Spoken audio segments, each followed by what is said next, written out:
So this video talks about some important reactions that acids and base undergo. Some of these you've seen before. Some of them you're going to need to really take note of. There's not a lot of reactions that AP requires you to know, but some of these are pretty darn important and will make your life easier if you can remember them.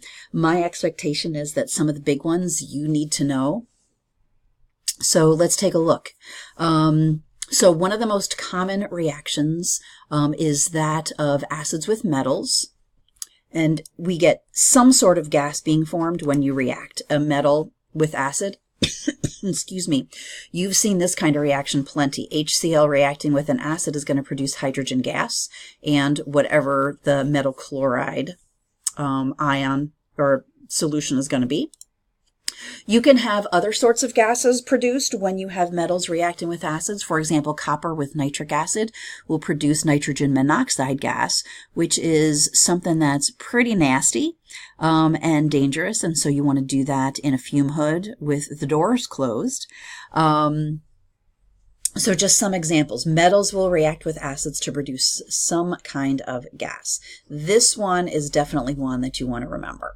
This one, not so much. It would be nice to know, but it's not something that AP typically requires of you. Other substances will react with acids to form gases as well. For example, sulfides will react with acids to form hydrogen sulfide gas. That's the rotten egg smell that everybody recognizes very readily. This is one that we've seen multiple times and something that you definitely need to remember. Anytime an acid reacts with a carbonate or a bicarbonate, you wind up producing hydrogen carbonate as one of the products, which instantly decomposes into CO2 and water. That one you need to remember. Bases the most common type of reaction for bases is to react with fats.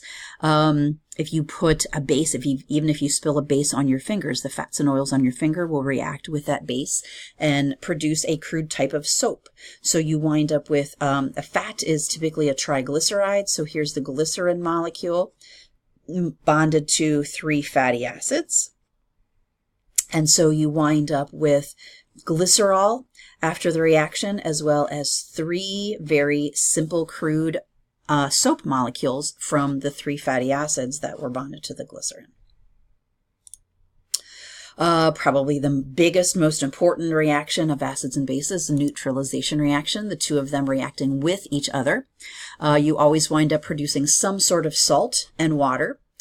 For this one, the net ionic reaction is important. Knowing that H plus and OH minus will always form water is something that you need to remember. Even if we're not doing a specific acid and base unit, knowing that this is going to happen is really, really important. So you would think that neutralization reactions result in a pH that is 7 because it's quote unquote neutral. The problem is that's not always true. Some ionic salts, when you have them dissolved in water, they wind up producing something that is not neutral, not a pH of 7. So you have some salts that are acidic salts and some salts that are basic salts. So we're going to take a look at how that happens. And the reason that happens is because when you put an ionic salt in water, you can have hydrolysis happening. Hydrolysis is something that's very important when we start taking a look at titration reactions of strong and weak acids. So this is something that you definitely want to pay attention to. So you have to consider, in hydrolysis, you have to consider the nature of the cation and the anion making up the salt. So do the respective acids and bases of those ions represent a strong or weak acid or base? So where did they come from? So for example, the last example, sodium hydroxide plus HCl produces sodium chloride. Well, sodium chloride is from HCl and sodium hydroxide. So HCl is a strong acid. Sodium hydroxide is a strong base. When you have 2 strong acids and bases reacting, the pH that you wind up with is neutral. However, if you have something like sodium acetate produced, or you have something like ammonium chloride produced, ammonium ion is a result of a weak base. Acetate is the result of a weak acid. So you've got a situation where in that case, you're going to wind up with something that is acidic or basic. So you have to think about the strength of the parent acid or base in order to figure out the pH. So here's an example. If we have a cation, the cation came from a weak base, it is going to react with water. So for example, ammonium chloride, the ammonium ion is from a weak base. It's from ammonia. So when you put this salt in water, what's going to happen? Ammonium chloride is going to dissociate. Chloride is not going to do anything. It's strong. HCl was a strong acid, 100% ionization. So you're just going to have all these chloride ions floating around in water. But ammonium ion is a result of NH3 reacting with water. So this is the conjugate of a weak base. So what's going to happen is this conjugate is going to react with water and reproduce that weak base. And then as a result, in order to make that base, this weak acid, this conjugate acid, is going to lose an H plus to make NH3. Where's that H plus going to go? It's going to go to a water molecule. And as a result, what have we done? We've just increased the concentration of the H plus ion. So, like I said, Cl minus originates from a strong acid. We don't have to worry about it. But ammonium is the conjugate of a weak base. It originates from the weak base ammonia, NH3. The ammonium ion is going to react with water in this way. It's going to have ammonium ion reacting with water. This weak acid is going to give up its H plus to water, and we're going to create this conjugate weak base and H3O plus. So as a result, because there's more H pluses than OH minuses in the solution, it winds up being acidic. So if you have a weak cation, you wind up with an acidic solution. Here's the converse. If you have a weak anion, you wind up with, you've guessed it, a basic solution. So ammonium acetate is coming from ammonium hydroxide and hydrogen acetate. Sodium, did I say ammonium? Sodium hydroxide is strong. So you have 100% dissociation. All of this is going to stay in solution and not react. But the acetate ion is the conjugate base of a weak acid. It originates from acetic acid. And so what's going to happen? This acetate ion is going to react with water. It's going to accept a proton from water to reform that weak acid. And as a result, it's going to increase the OH minus concentration. And so if you have a weak anion, you wind up with a solution that is going to be basic.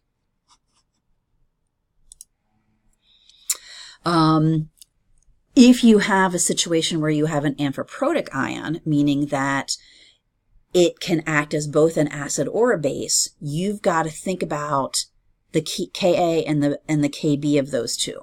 So for example, I've got HSO3 minus could gain a hydrogen and act like a base to form H2SO3, or it could lose this H and act like an acid to become SO3 minus. So for those two reactions, I probably should have written them in here. That would have been nice. So for this acting as an acid, meaning H is going to be lost, you've got to look at the Ka. For this thing acting as a base, meaning an H is going to be gained, taken away that minus, you got to look at the Kb. If the Ka is bigger than the Kb, that means the Ka is going to have more dissociation. You're going to have extra H plus ions around. If the Kb is greater than the Ka, that means the base is stronger. You're going to have more OH minus ions around. So if you have something that's amphiprotic, you've got to look and see which value is bigger, the Ka or the Kb of that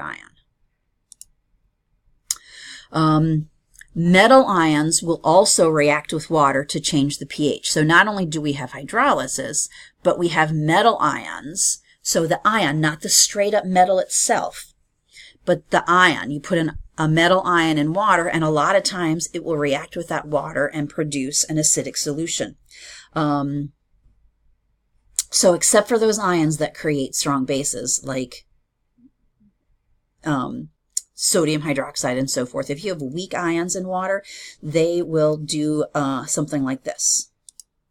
The positive metal cation is going to attract unshared pairs of electrons on oxygens of water molecules, and again, this is called hydration. So you wind up creating a hydrated ion, and as a result, sometimes the electron cloud of that water is polarized even more, making it easy to lose H pluses and thus creating an acidic solution. So basically, the iron pulls in water molecules towards it, but at the same time, it weakens the hydrogen bond with some of the waters, and you wind up creating an acidic solution. So the details behind how this happens, probably not too necessary, but simply knowing that a lot of transition metals will do this and create an acidic solution is something that you want to know. So also, in terms of metals reacting with water, Ka values for metals are going to increase if you increase the charge of the metal, and they're also going to increase with decreasing radius. So if you can hold that, the stronger the ability of the ion is to pull things in or to not pull things in is going to control what happens to water molecules. So for example, going across the periodic table, sodium nitrate is giving you a solution that's reasonably neutral because these both result from strong acids and strong bases. Calcium nitrate, calcium's a little bit weaker, so you wind up with kind of a basic solution. And as I continue to move across, kind of acidic solution, as you move across zinc and even more so to aluminum, you have the charge increasing, +1, +2, +2, +3. You have the charge increasing. You have the ability of that ion to react with water even more, and so you wind up causing the pH to go down even more. All right, so let's summarize some of these pH effects. An anion that's a conjugate base of a strong acid or a cation that's a conjugate acid of a strong base will have no effect. So Na plus and Cl minus keeps it neutral. An anion that's the conjugate base of a weak acid will increase the pH. So you have a weak acid here, pH is going up. You wind up with more OH minus ions than you do H plus ions because the H plus ions are going to bond to this anion. If you have a cation that's the conjugate of a weak base, for example, ammonium, ammonium is going to give up that hydrogen and form more H pluses or hydronium ions. So the pH is going to go down. If you have metal ions other than those from Rule 1, the pH is going to decrease. They react with water and cause the H plus concentration to go up. And finally, if you have a solution that contains both conjugates of weak acids and bases, the ion with a larger equilibrium constant is going to have the greater influence. So if Ka is bigger, it's going to be acidic. If Kb is bigger, it's going to be basic. So this is some information that will help you moving forward. Again, when we get into titrations, it's going to help a lot. This just kind of further summarizes those ideas. We're actually going to maybe do a lab. I forget what the schedule says if we have time to take a look at some of this. Couple other things that are going to affect the behavior of acids.